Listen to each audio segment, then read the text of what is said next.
Good afternoon, everybody. How is all of my wonderful subscribers and viewers out there doing today? I hope everybody is having a wonderful day. It's Nikki D, and welcome back to the Nikki D channel. Now, last year, we did the top 10 best matches at Elimination Chamber. Go check out that video. So this year, we're going to flip it around, and today, we're going to be doing WWE top 10 worst matches at Elimination Chamber. These will not exclusively be Elimination Chamber matches.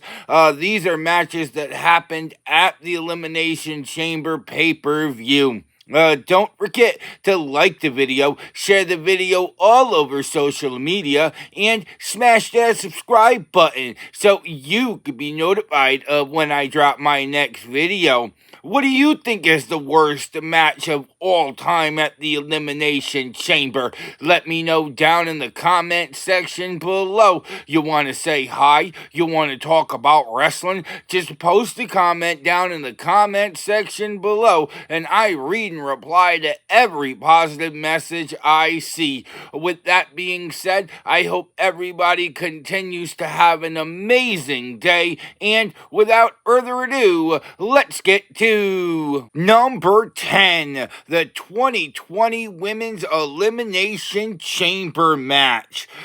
This match featured Shayna Baszler versus Sarah Logan versus Ruby Riott versus Natalya versus Liv Morgan versus Asuka, with the winner going on to WrestleMania 36 for an opportunity at the Raw Women's Championship. And this match started out with Natalya versus Ruby Riott. And these two women brawled for a few minutes before Sarah Logan came into the match, making it a triple threat match. And these three women did put on a decent showing before Shayna Baszler came into this match at number 4. And Shayna Baszler came out the box gunning. She eliminated Sarah Logan via submission to get it back down to a triple threat match. After that, we saw Liv Morgan enter the match, and Ruby Riott was the next one eliminated by Shayna Baszler again via submission. Then Asuka was the last person to enter this match. Then Natalya was eliminated by Shayna Baszler via submission. Then we were down to Shayna Baszler, Asuka, and Liv Morgan, and Shayna Baszler getting another elimination, eliminating Liv Morgan via technical submission, and then finishing it off by eliminating Asuka via technical submission, as Shayna Baszler won the 2020 Women's Royal Rumble match, becoming the first superstar to eliminate all 5 opponents, and all 5 opponents were eliminated via submission. But honestly, this match didn't go as long as I believe it should have. It only went 21 minutes. For an Elimination Chamber match, that is fairly short. We didn't have many big spots in this match. And this was mainly put together to show the world just how dominant and powerful Shayna Baszler can look. Not to mention, Shayna Baszler didn't even go on to win the Raw Women's Championship at WrestleMania 36. So what we were building her up before I did not understand. This was a great match if you're a Shayna Baszler fan, but for most of us, this match was mediocre at best, and definitely not the best showing for WWE at the Elimination Chamber. And our first honorable mention of the evening, the 2018 Women's Elimination Chamber match for the Raw Women's Championship. This match featured the champion Alexa Bliss defending against Mandy Rose, Sonya Deville, Mickie James, Bayley, and Sasha Banks. And this match started out with Bayley taking on Sonya Deville, while Mandy Rose, Mickie James, Sasha Banks, and Alexa Bliss were all in their respective pods. Then Mandy Rose came out the third, and she made it a triple threat match, which lasted a few minutes. Decent wrestling from these women. Before Sasha Banks entered the fray at number 4, targeted Mandy Rose and was able to eliminate Mandy Rose via submission, which put it back down to a triple threat match. And then Mickie James came out at number 5, and she targeted Sonya Deville, eliminating Sonya Deville from the match via pinfall. Our first elimination via pinfall in this video, surprisingly. And then Alexa Bliss came into the match out the pod last. Then Mickie James was the next one eliminated by Bayley after a Bayley to belly and a pin for a 1, 2, 3. And just like that, we were down to Bayley, Sasha Banks, and Alexa Bliss. And Alexa Bliss took care of Bayley, which left us to a one-on-one match for the Raw Women's Championship between Sasha Banks and Alexa Bliss, and Alexa Bliss was able to successfully retain the Raw Women's Champion by defeating Sasha Banks via pinfall. And honestly, the wrestling in this match was decent. But again, we didn't get a lot of big spots in this match. Alexa Bliss was able to defend the Raw Women's Championship successfully. I kind of feel like if we had a new champion inside the chamber, this match wouldn't have made this list. But regardless, these 6 women, didn't really show us much of anything in this match. This match could have been a lot better than what it was, considering the talent in the ring. We had Mickie James, Bayley, Alexa Bliss, Sasha Banks. The talent was there, but it really didn't deliver to the fans the way that they wanted it to, which is one of the main reasons why it's one of the honorable mentions on this list. Number 9, the 2018 Men's Elimination Chamber match. From the women's match to the men's match we go, and this match had 7 participants in the Elimination Chamber, and this match was the only Elimination Chamber match in WWE history to have 7 men, so we had started this match with a triple threat match, and the other 4 participants were all inside their pods, and Finn Balor, Seth Rollins, and The Miz started out this match with Elias, John Cena, Braun Strowman, and Roman Reigns all in their respective pods. And these 3 men put on a pretty good performance. Wasn't the best performance.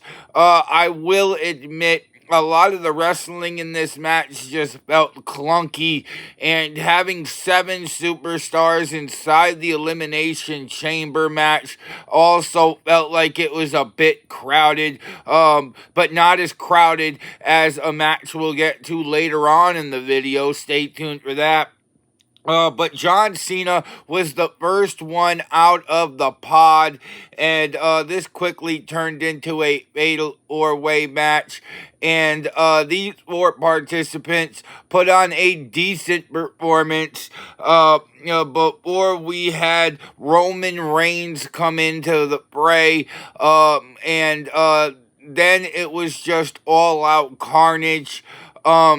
These five men left it all in the ring. And then we had Braun Strowman come out at number 6. And as soon as Braun Strowman came out, he simply dominated this match, taking out every superstar involved. He got his first elimination in this match by pinning The Miz via pinfall.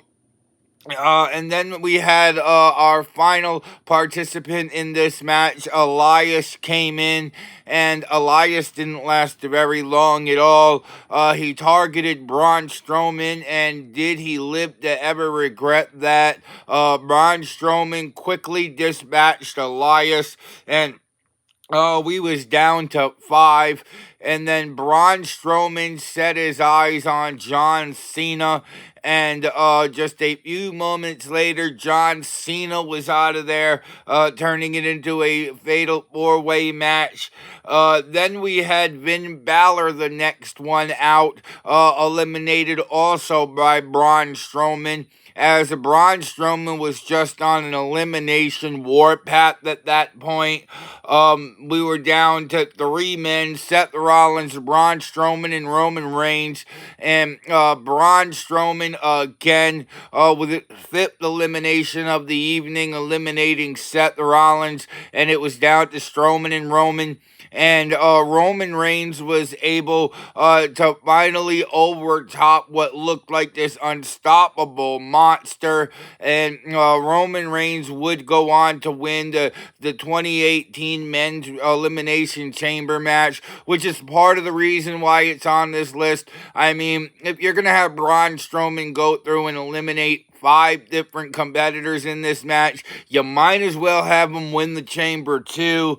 Roman Reigns coming in and playing spoiler for all the Braun Strowman fans. This match did go 40 minutes, but still, I don't feel like the right participant won in this match, which is a lot of the reason why it's on this list. Number 8. The 2023 Women's Elimination Chamber match.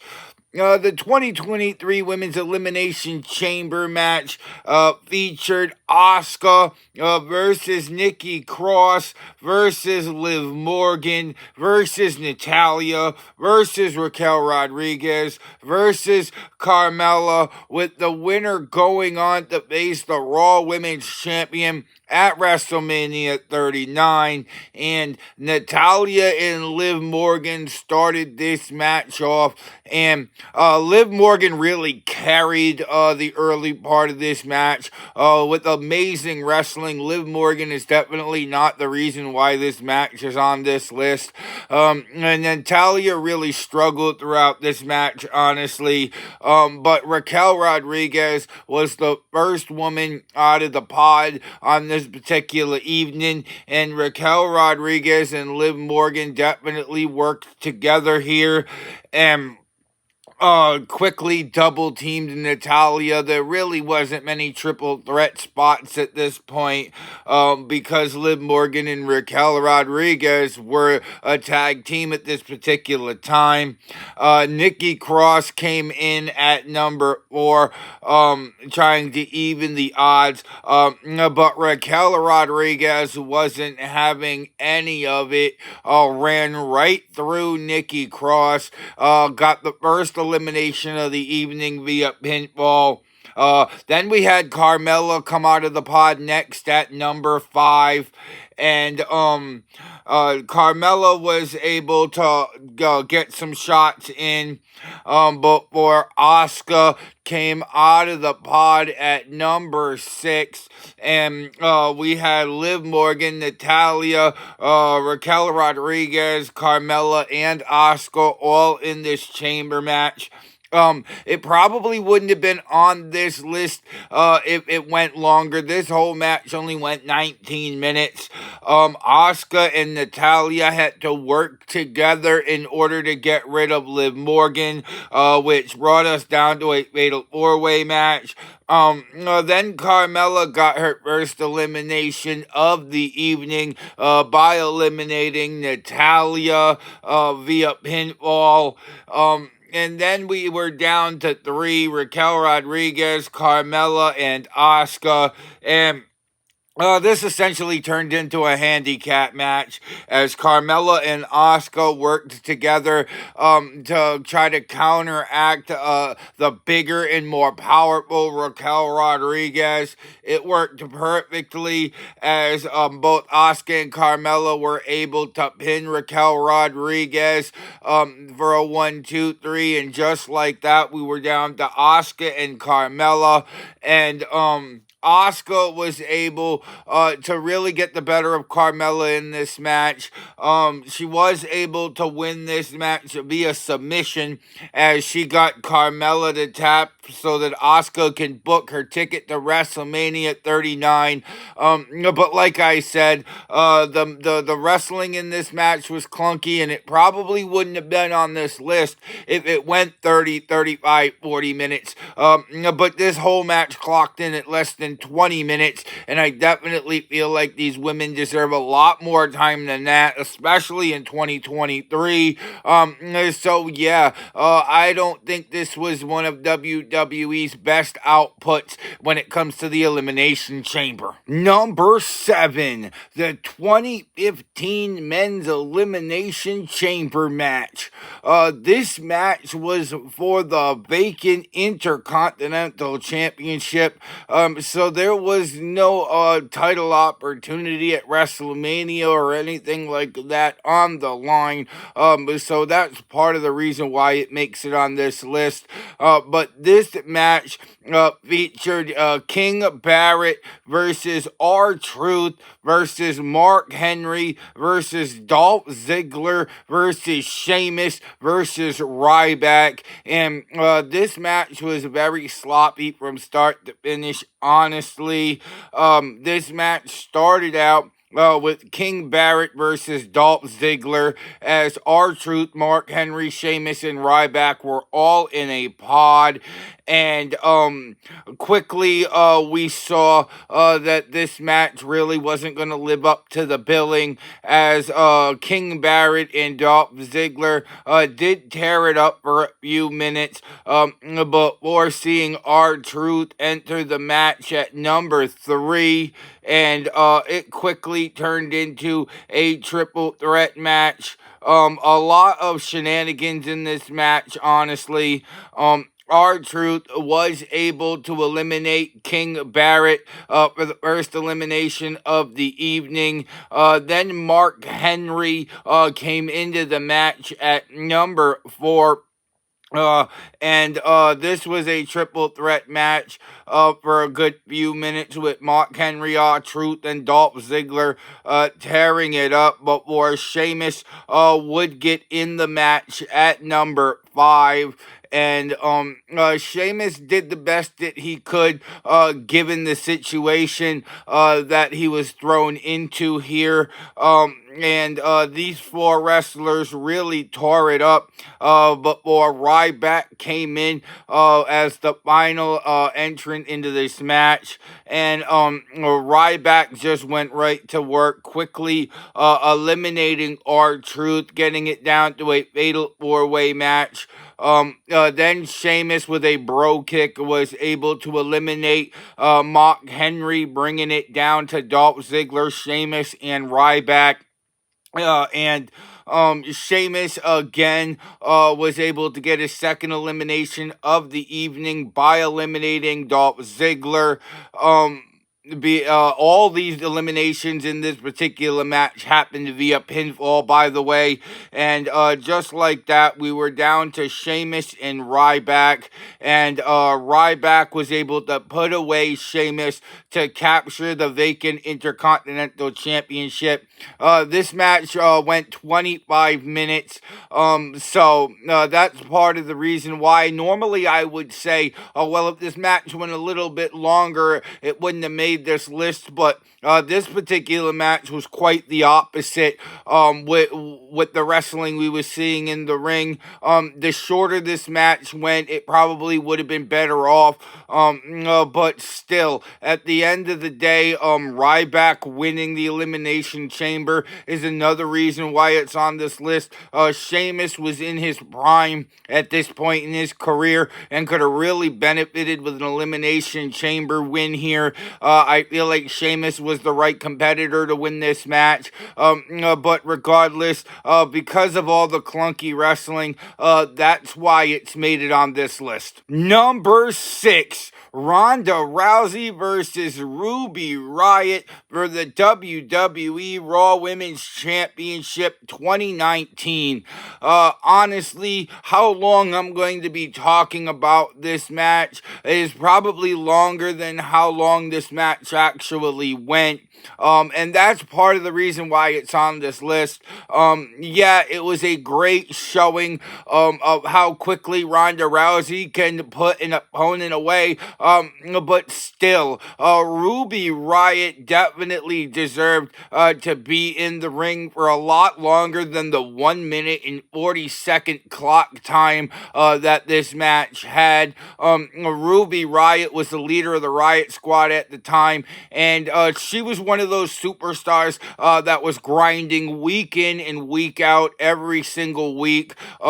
She really deserved to be in the WWE Raw Championship match, but still, this match wouldn't be on this list if it went 15-20 minutes like these women deserve to have. Like I said, Ronda Rousey quickly dispatched Ruby Riott in this particular matchup, winning it via submission. But I really feel like Ruby Riott deserved to show the world exactly what she was capable of in the ring, because Ruby Riott was excellent in 2018, 2019. She was great at being able to fly around the ring. She was great at being able to capitalize off of any mistakes her opponent made. And I really feel like we could have had a few spots here where we thought Ruby Riott was going to become the Raw Women's Champion. We've got Ronda Rousey on the ropes in jeopardy, but we didn't have any of that. This was strictly ring the bell. Ronda Rousey goes to work, dispatches Ruby Riott, and honestly, I felt like this match was one of the dark horse matches on this pay-per-view that could have stole the show at given the time, and it's really sad to see that it didn't. Like I said, it only went 1 minute and 40 seconds, and that's one of the main reasons why it's on my worst matches at the Elimination Chamber list. Number 5. Bobby Lashley versus Brock Lesnar 2023. Honestly, the 2023 Elimination pay-per-view was definitely one of the better pay-per-views of the year. But this match in particular is one of the reasons why it wasn't the best pay-per-view of the year. This match was just clunky from start to finish. We thought that these two would have great chemistry in the ring. This match happened during the Bobby Who rivalry that these two were having. And this match only went 4 minutes and 45 seconds. Part of the reason why this match makes it on this list. But another big part of the reason why is because it ended in disqualification after Brock Lesnar just snapped and beat the down Bobby Lashley to get himself disqualified from this match, which made absolutely no sense to me. I felt like Brock Lesnar was that cowboy Brock Lesnar. He was the calm Brock Lesnar. So to see him really lose his mental game and snap during this match was really out of character for the character that Brock Lesnar was playing. And Bobby Lashley and Brock Lesnar definitely deserved some more time. I'm not saying this match should have gone 20, 30 minutes because these two wrestlers, let's be honest, they're not used to having to run a marathon out there. These superstars are used to being able to dispatch their opponents as quickly as possible. But if we got to see them go 10 to 12 minutes, I think that would have been the perfect amount of runtime for this match. I definitely feel like it needed a definitive winner. Whether Bobby Lashley was able to put in the Hurt Lock and put Brock Lesnar to sleep, or Brock Lesnar was able to hit 2 or 3 F5s in a row and pin Bobby Lashley 1, 2, 3. Either way, that would have been a lot better of an ending than what we got here. Just Brock Lesnar just losing his mental game really was just, like I said, out of character for this match. And I really feel like this match could have been so much better considering the combatants that we had in the ring. But at the end of the day, clunky wrestling, a horrible ending, is one of the main reasons why it's made it on this list. Number 4, AJ Lee versus Cameron, 2014. In 2014's Elimination Chamber, we had the WWE Divas Championship on the line as the champion AJ Lee was defending against Cameron. And I'm kind of feel like I'm going to be repeating myself from the last entrant on this list. But the two main reasons why it makes it on this list is the short run time and the horrible ending. This match only went 4 minutes and 30 seconds. I really feel like these two women deserve to be able to put on a 10 to 15 minute match to show the world what they're capable of. In 2014, Cameron was at the prime of her career, alongside Naomi as the Funkadactyls, and Cameron, in my opinion, was the better Funkadactyl out of them, which is probably one of the biggest reasons why Cameron got a Divas Championship opportunity. AJ Lee had Tamina Snuka, her bodyguard at the time, in her corner for this matchup, but it also ended via disqualification. So any match, in my opinion, that ends via disqualification, unless it's following a particular storyline, is a waste of time, in my opinion. And that's what I felt like this was here. It was pinned right in between two great matches as well. It was forced to follow up the Shield and the Wyatt family match. And it was put right before Batista and Alberto Del Rio.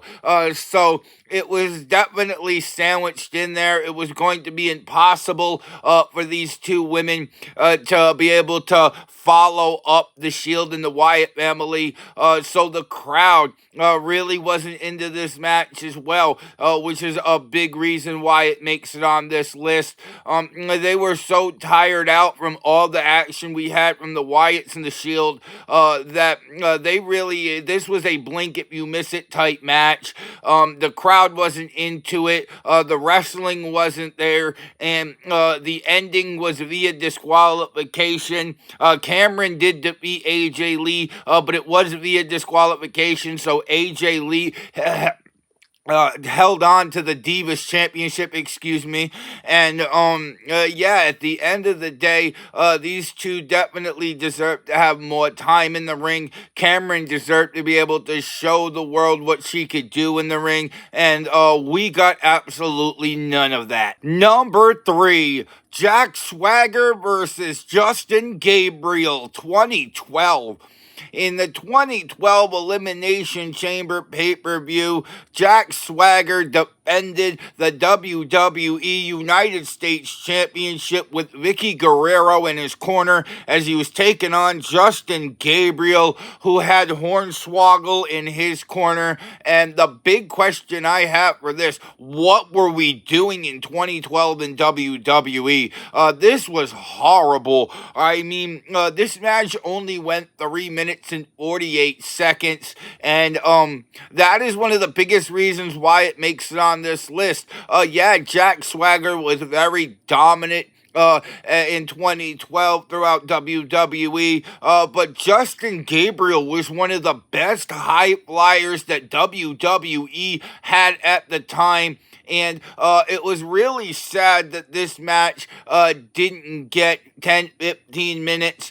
But it was really put in a bad spot on the card, to be honest. It was forced to follow a 34-minute Elimination Chamber match that saw Daniel Bryan retain the World Heavyweight Championship.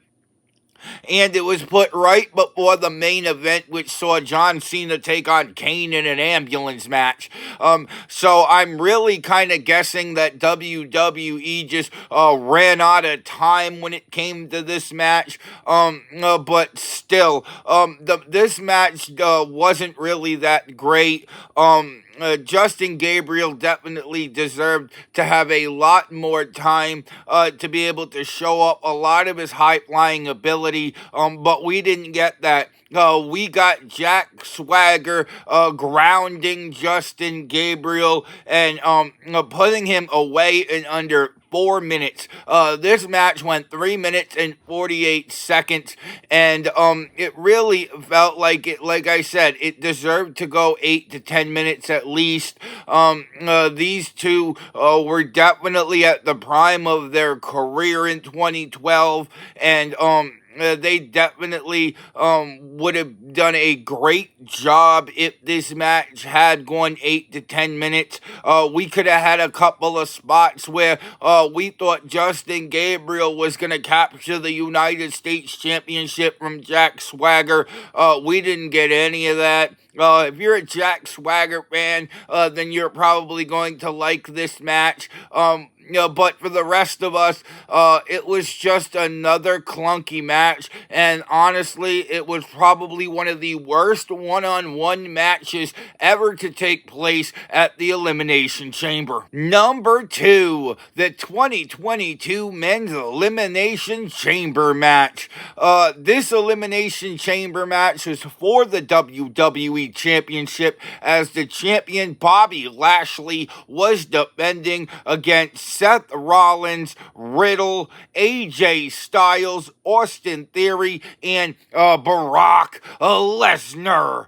And immediately into this match, Bobby Lashley somehow got injured inside the pod, and he ended up having to be escorted out of the pod, and we had Austin Theory and Seth Rollins starting this match, but the camera wasn't even focused on the wrestling that Seth Rollins and Austin Theory was doing.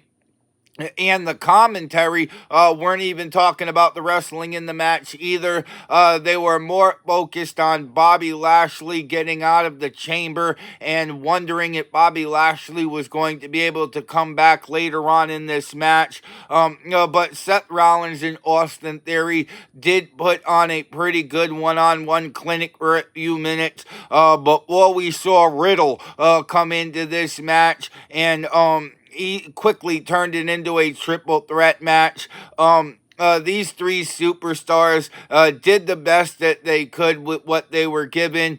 And then AJ Styles came into this match entering number 4.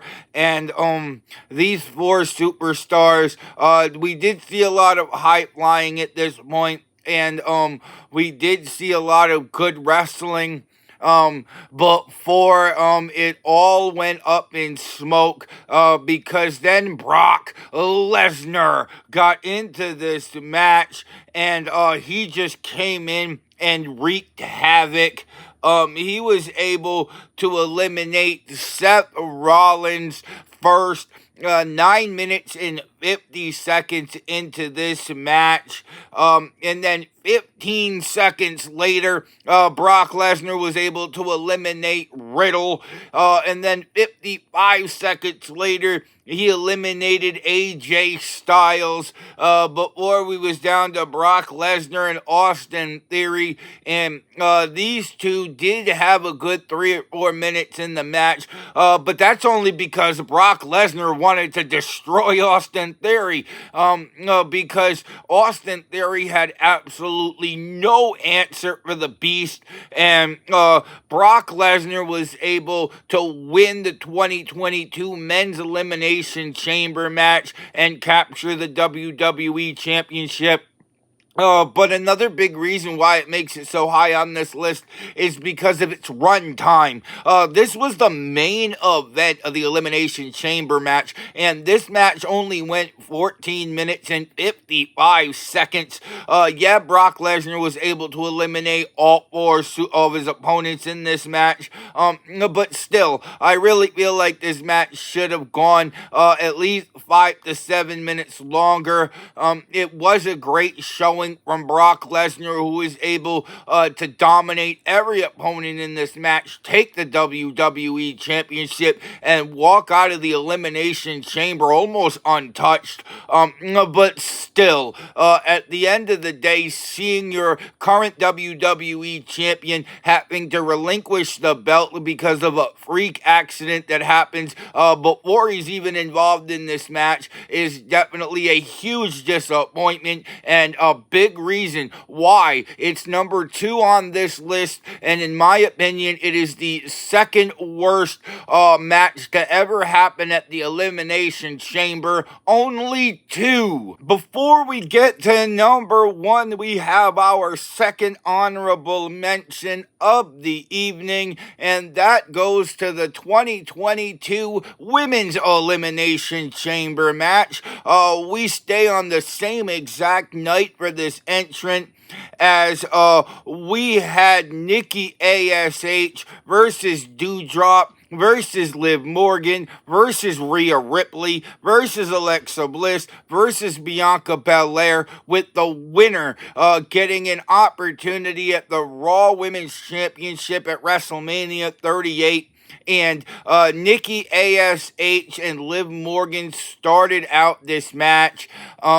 They ended up having a decent match between these two women before Doudrop, which is now known as Piper Niven, got into this match at number 3.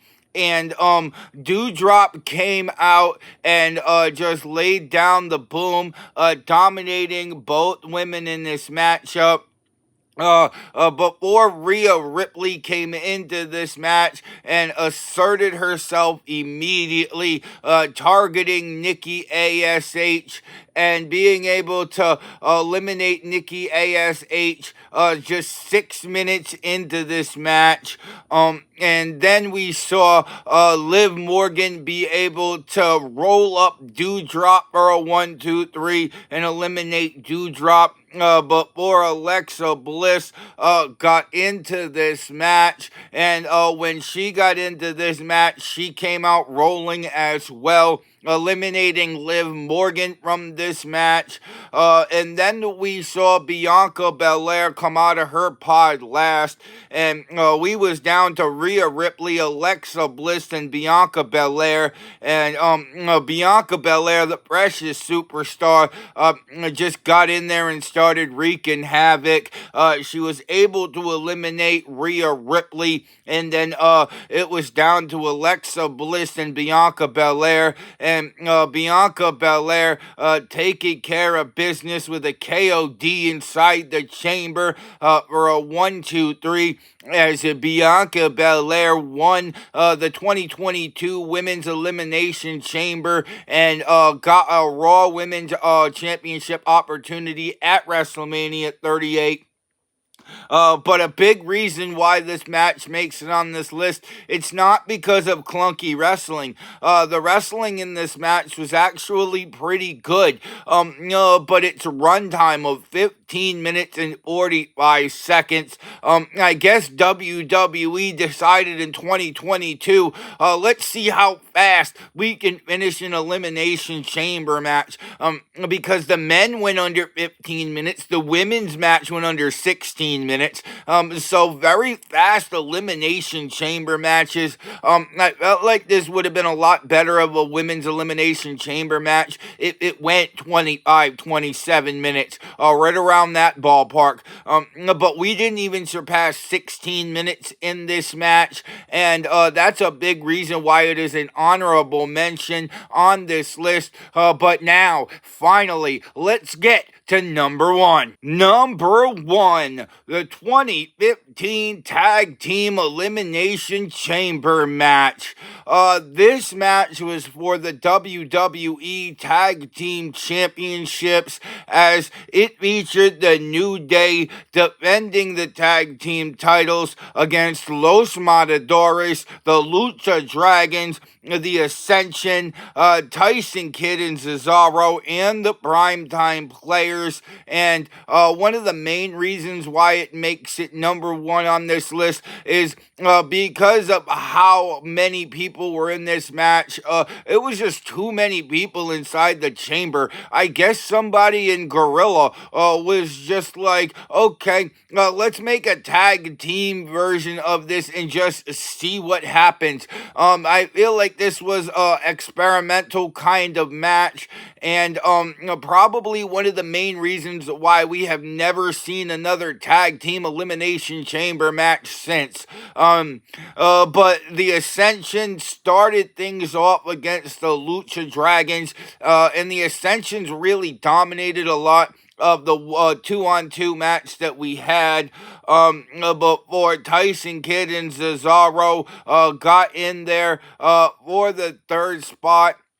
And we saw a lot of triple threat wrestling out of this. And then we had Los Matadores get into this match, entering number 4, and they were quickly dispatched and taken care of by Connor and Victor of the Ascension.